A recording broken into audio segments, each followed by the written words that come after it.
Hello friends, आज मैं explain करूंगी एफ फॉर थाईलैंड का पार्ट 17। अब तक हमने देखा गुरिया थाइम रिलेशनशिप में आ चुके हैं।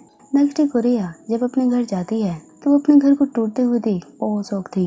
ये सब थाइम की मॉम करवा रही थी क्योंकि वो गुरिया को बिल्कुल पसंद नहीं करती। उधर थाइम की आंट थाइम को ये सब बताती है, वे सब भी बहुत शौक थे। उधर गुरिया सारे वर्कर को रोकने की कोशिश करती है पर वे नहीं रुकते। वे कहते हैं गुरिया हम भी ये सब नहीं करना चाहते पर हमें ऑर्डर दिया गया है और वो हमें फॉलो करना पड़ेगा। आगे वहाँ थाइम की मॉम के मैनेजर आते हैं। वो बताते हैं कि ये जमीन ब्राह्मण ग्रुप से बिलोंग करती है, इसलिए वो जो मर्जी चाहे यानी थाइम की मॉम जो कहेगी वो कर सकती है। गुरिया ये सब सुन हैरान थी, उसे विश्वास नहीं हो रहा था। तभी थाइम की मॉम गुरिया को कॉल करती है। वो उसे धमकी देती है कि मैं चाहती हूँ थाइम मेरे पास वापस आ जाए पर तुम बार बार उसे रोक रही हो। वैसे अभी जो कुछ भी हुआ उससे बुरा भी हो सकता है। हाँ, अगर तुम माफ़ी मांगना चाहो या रिक्वेस्ट करना चाहो तो मुझसे मिलकर कह सकती हो। तभी थाइम कहता है गुरिया कभी ऐसा नहीं करेगी, वो आपके आगे कभी नहीं झुकेगी, उसने कुछ भी गलत नहीं किया। थाइम की मॉम को बिल्कुल भी पछतावा नहीं था कि वो किसी के घर को जिसमें कितनी मेमोरीज होगी, कितना प्यार बसा होगा, उसे डिस्ट्रॉय करवा रही है। पर थाइम को अब प्यार की कीमत पता है, उसे लोगों की फीलिंग्स की चिंता है। आगे हम देखते हैं कि पूरा F4 परेशान हो चुका है। थाइम अपनी मॉम के कारण बहुत ही गुस्से में था। मैथस बताता है कि तुम्हारी मॉम तुम्हें अपने बिजनेस में देखना चाहती है। केविन कहता है थाइम तुम्हें पता नहीं पर तुम्हारी मॉम हम सब पर नजर रख रही है। रैन कहता है तुम्हें गुरिया के पास जाना चाहिए, वो बहुत ही दुखी होगी। सब के सब थाइम गुरिया के लिए चिंता में थे। उधर गुरिया अब फ्लावर शॉप पे थी। उसके ओनर भी ये जान बहुत ही गुस्से में होते हैं कि थाइम की मॉम कितनी कोल्ड हार्टेड है। पैसा है तो क्या वो कुछ भी करने लगेगी। कैनिंग उसके अंकल गुरिया के लिए वरीड थे। गुरिया कहती है वो चाहे कितनी भी कोशिश कर ले पर मैं गिव अप नहीं करूंगी, ना कभी झुकूंगी। ये सुन सब बहुत खुश थे। आगे उसके अंकल गुरिया को एक जगह दिखाते हैं। जैसा कि गुरिया का घर थाइम की मॉम ने डिस्ट्रॉय करा दिया है, इसीलिए उसके अंकल उसे स्टोर रूम में जगह देते हैं ताकि गुरिया वहाँ रह सके। गुरिया देख मना करने लगती है पर अंकल उसकी प्रॉब्लम समझते हैं। वे कहते हैं तुम मेरी फैमिली जैसी हो, मैं तो तुम्हारी बस इतनी हेल्प कर सकता हूँ, प्लीज मना मत करना। कैनिंग भी उसे दिलासा देती है कि वे सब उसके साथ है। तभी वहाँ F4 की एंट्री होती है। थाइम कहता है गुरिया सिर्फ ये लोग नहीं, हम भी तुम्हारे साथ हैं। थाइम वहाँ रूम का सामान लेकर आया था। गुरिया देख हैरान थी, वो मना भी करती है पर थाइम भी बहुत जिद्दी था। पूरा F4 गुरिया से रिक्वेस्ट करता है कि हम तुम्हें ऐसे नहीं देख सकते। अब गुरिया मान जाती है। सब के सब अब उस रूम को डेकोरेट करते हैं। सब बहुत एंजॉय कर रहे थे। थाइम गुरिया काम करते हुए भी फाइट कर रहे थे। अब वो रूम सेट हो चुका था, सब बहुत खुश थे। गुरिया थाइम अब टेरेस पे थे, वे वहाँ कपड़े सुखा रहे थे। थाइम हर तरीके से गुरिया की हेल्प कर रहा था। गुरिया ये देख थाइम से बहुत इम्प्रेस थी। थाइम बताता है कि अभी वो रैन के घर पर रहने वाला है क्योंकि वो भी अपनी मॉम से गुस्सा है। थाइम गुरिया दोनों सोच रहे थे कि पता नहीं किस दिन उनकी मॉम उन्हें अपनाएगी, कितने दिन उन्हें स्ट्रगल करना पड़ेगा। आगे गुरिया थाइम को थैंक्स कहती है क्योंकि वो उसकी इतनी हेल्प कर रहा है। थाइम उसे टीज करते हुए कहता है क्या तुम्हें मुझसे किसी और तरीके से भी हेल्प चाहिए, मैं तैयार हूँ। गुरिया उसे मारने लगती है, अब वे पास आने लगते हैं। दोनों किस करने ही वाले थे। तभी बीच में क्योन मैथस रैन की आवाज आती है कि क्या बात है, यहाँ हम मेहनत कर रहे हैं और यहाँ इनका रोमांस चल रहा है। थाइम हमें तुम पर गर्व है। ये देख दोनों साई फील कर रहे थे। थाइम गुस्से में आ जाता है क्योंकि इतनी मुश्किलों से तो गुरिया मानी थी, वो मौका भी इन लोगों ने खराब कर दिया। थाइम उनसे फाइट करने चला जाता है। गुरिया देख हंसने लगती है। अब वो कहती है थाइम की मॉम इस दुनिया को चेस बोर्ड का गेम समझती है जिसमें वो प्रो प्लेयर है। अगर ऐसा है तो हम सबसे बेकार खिलाड़ी हैं, लेकिन फिर भी हम कोशिश करते रहेंगे। हमें विश्वास है कि किसी दिन तो हमारा सपना जरूर पूरा होगा। हम देखते हैं गुरिया कैनिंग के घर उसके साथ रहती है। थाइम गुरिया रोज एक दूसरे से बात करते हैं। दोनों को एक दूसरे की बहुत चिंता है। अब नेक्स्ट डे शुरू हो चुका था। हम देखते हैं थाइम की मॉम सब पर निगरानी कर रही थी। सारे वर्कर डरे हुए थे। तभी वो कहती है मिस यूपिन, मुझे उम्मीद नहीं थी कि आप भी थाइम का साथ देंगी। आपकी एक गलती के कारण आपको ये जॉब छोड़नी होगी। दरअसल थाइम की मॉम थाइम की आंट को धमकी दे रही थी जो थाइम की बचपन से केयर करती है और सबसे हार्ड वर्कर है। आगे हम गुरिया को देखते हैं। गुरिया फ्लावर शॉप पे क्लीनिंग कर रही थी। वो गिरने वाली थी पर तभी थाइम उसे पकड़ लेता है। उसे डांटता है कि तुम्हें इतनी ऊंचाई पर अकेले क्लीनिंग नहीं करनी चाहिए। अब वो गुरिया को उतार खुद क्लीनिंग करने लगता है। गुरिया देख थाइम को थैंक्स कहती है।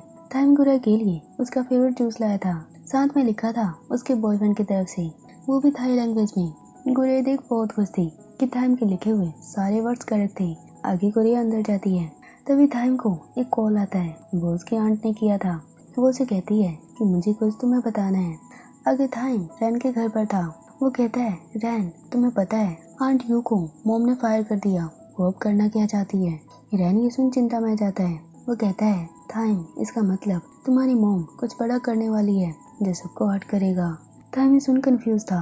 तभी हम देखते हैं मैथ्स केवन गुरिया के पास जाते हैं। वो बहुत परेशान थे। वो बताते हैं थाइम की मॉम ने थाइम के बैंक अकाउंट, क्रेडिट कार्ड्स, हर चीज फ्रिज करवा दिया है। वो अब एक चीज भी यूज नहीं कर सकता। खबर तो ये भी है कि शायद वो उसे जायदाद से भी निकाल दे। तभी हम देखते हैं कुछ लोग फ्लावर शॉप को तोड़ रहे हैं। सब उन्हें रोकने की कोशिश करते हैं। तभी कैनिंग को कॉल आता है। दरअसल उसके डैड को भी जॉब से फायर कर दिया गया है और ये सब थाइम की मॉम करवा रही है। उधर थाइम आंट की बात को याद करता है जब वो मॉर्निंग में उनसे मिलने गया था। उन्होंने कहा था, चाहे कितनी बड़ी मुसीबत में फंस जाओ पर कभी गुरिया का हाथ मत छोड़ना, क्योंकि प्यार बड़ी से बड़ी प्रॉब्लम को सॉल्व कर सकता है। मुझे विश्वास है कि तुम दोनों अपने मॉम को हरा सकते हो। उधर गुरिया ये देख बहुत परेशान थी क्योंकि ये सब उसी के कारण हो रहा था। अब वो उसी टाइम थाइम की मॉम से मिलने जाती है। थाइम की मॉम उसे देख कहती है, विश्वास नहीं हो रहा, इतनी जल्दी हार मान ली। गुरिया अब उनसे रिक्वेस्ट करती है कि प्लीज अब सब कुछ पहले जैसा कर दो।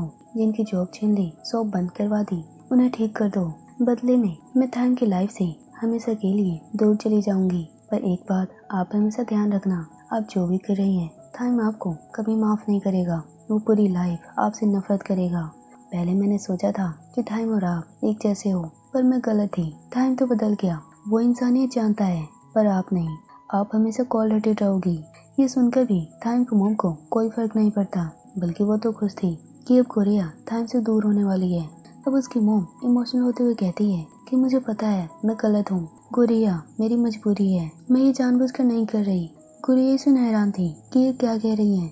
उधर थाइम पूरा एफोर गुरिया के लिए चिंता में थे, क्योंकि क्या पता थाइम की मॉम गुरिया को कुछ करना दे। थाइम बार बार गुरिया को कॉल करे जा रहा था। तभी गुरिया उसे कॉल करती है। वो उसे शाम को मिलने को बुलाती है। अब शाम को दोनों साथ थे। थाइम पूछता है कि मॉम ने तुमसे क्या कहा, तुम वहाँ क्यों गई थी। गुरिया उसे पूरी बात नहीं बताती और कहती है, उन्होंने कहा अब वो किसी को हर्ट नहीं करेगी और सब कुछ पहले जैसा कर देगी। थाइम भी सुन बहुत खुश था। वो गुरिया को हक करता है और कहता है, आगे से ऐसा रिस्क अकेले मत लेना, मुझे तुम्हारे लिए डर लगता है। ये सुन गुरिया की आंखों में आंसू आ चुके थे, पर वो आंसुओं को छुपाते हुए कहती है, चलो आज साथ में हैंग आउट करते हैं। अब वे दोनों साथ में कई जगह विजिट करते हैं, साथ में बहुत एंजॉय करते हैं। थाइम गुरिया के साथ बहुत खुश था। अब वे दोनों साथ में कुछ डिस्कस करते हैं। गुरिया पूछती है, थाइम तुमने फ्यूचर के बारे में क्या सोचा है। थाइम कहता है, यही कि मॉम का बिजनेस संभालूंगा, पर उनके तरीके से नहीं, अपने तरीके से, और मेरे साथ तुम भी होगी और हमारी फैमिली। फ्लैशबैक में हम देखते हैं जब गुरिया थाइम की मॉम से मिलने गई थी, तब उन्होंने उसे कहा था, पता है थाइम को भी बिजनेस करना बिल्कुल नहीं आता, वो बिजनेस से हमेशा दूर भागता है और मुझे उसकी मॉम को 3rd स्टेज कैंसर है। गुरिया उनकी रिपोर्ट देख हैरान थी। उसकी मॉम आगे कहती है, मैं मरने से पहले थाइम को सब कुछ सिखाना चाहती हूँ। मेरे पास कुछ ही महीने हैं और थाइम बहुत वीक है, वो मेरे बिना पता नहीं कैसे सर्वाइव करेगा। थाइम की मॉम बहुत इमोशनल हो चुकी थी। वो रोते हुए गुरिया से रिक्वेस्ट कर रही थी कि मुझे पुराना थाइम चाहिए जो मेरी हर बात माने। गुरिया अगर तुम उसे बदल सकती हो तो पुराने थाइम को वापस भी ला सकती हो। गुरिया भी वहाँ रोने लगी थी। आगे प्रेजेंट में थाइम अपनी फ्यूचर प्लानिंग के बारे में डिस्कस कर रहा था। वो बहुत ही खुश था, पर गुरिया बहुत ही सैड और कंफ्यूज थी। वहाँ बारिश भी स्टार्ट हो चुकी थी। तभी वो रुक जाती है और कहती है, मैं ब्रेकअप चाहती हूँ। थाइम कहता है, क्या मजाक कर रही हो, इस टाइम वो भी ऐसा। गुरिया कहती है, मैं सच में ब्रेकअप चाहती हूँ। थाइम सुन शौक था, वो विश्वास नहीं कर पा रहा था। गुरिया कहती है, पता है थाइम, मैं तो शुरुआत से ही प्यार का नाटक कर रही थी, तुम्हारी मॉम से पैसे जो लेने थे। थाइम बार बार कहता है, तुम ऐसे नहीं कर सकती, ये प्यार झूठा नहीं था, जरूर ये सब तुम मेरी मॉम के प्रेशर में कर रही हो। पर गुरिया उसे कहती है, नहीं, मैं तुमसे प्यार नहीं करती। जिस गुरिया को तुम जानते हो, जिसे पसंद करते हो, वो तो इस दुनिया में एग्जिस्ट ही नहीं करती। मैंने ये सिर्फ पैसों के लिए नाटक किया था। थाइम बहुत ही हर्ट फील कर रहा था।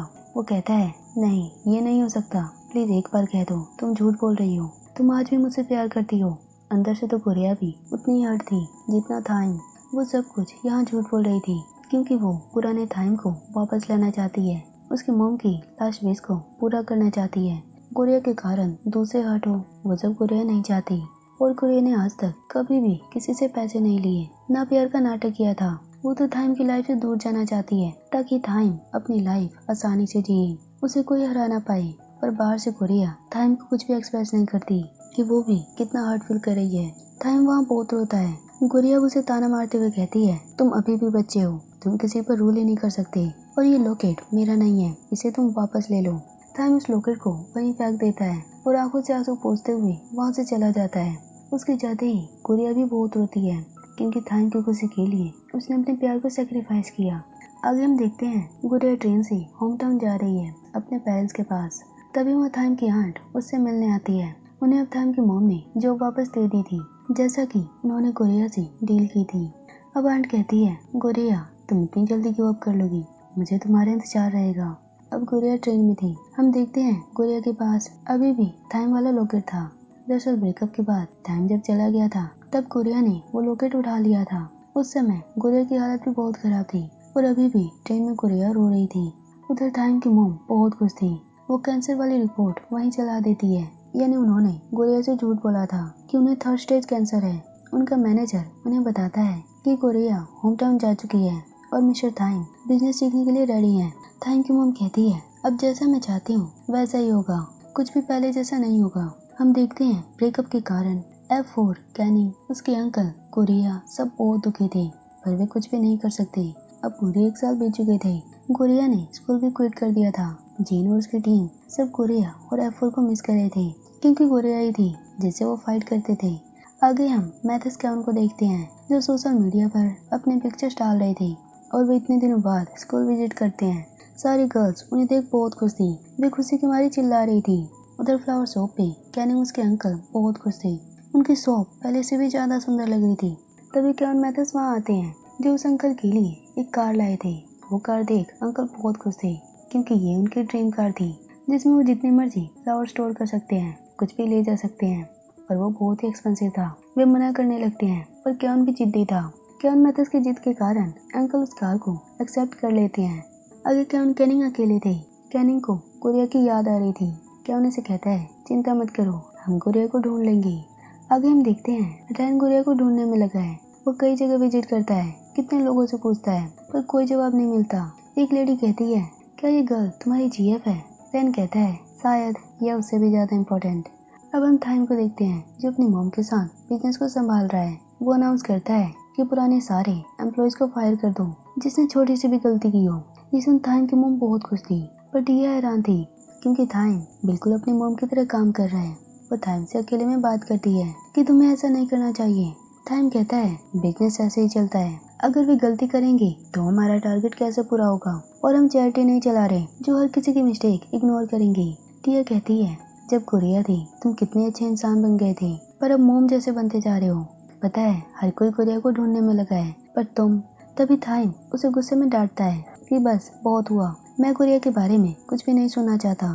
तभी उसकी मॉम भी वहाँ आ जाती है। वो थाइम को शाबाशी देती है कि आज तुमने बहुत अच्छा काम किया, तैयार हो जाओ, कई बिजनेस मीटिंग तुम्हें हैंडल करने हैं। टिया ही देख बिल्कुल शौक थी, उसे थाइम की चिंता हो रही थी। उधर रैन कोरिया को ढूंढते ढूंढते थक गया था।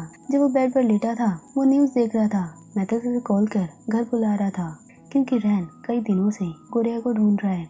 मैथ्स भी अपने तरीके से कोरिया को ढूंढ रहा था। वो कहता है, मुझे विश्वास है कि एक दिन कोरिया को हम ढूंढ लेंगे।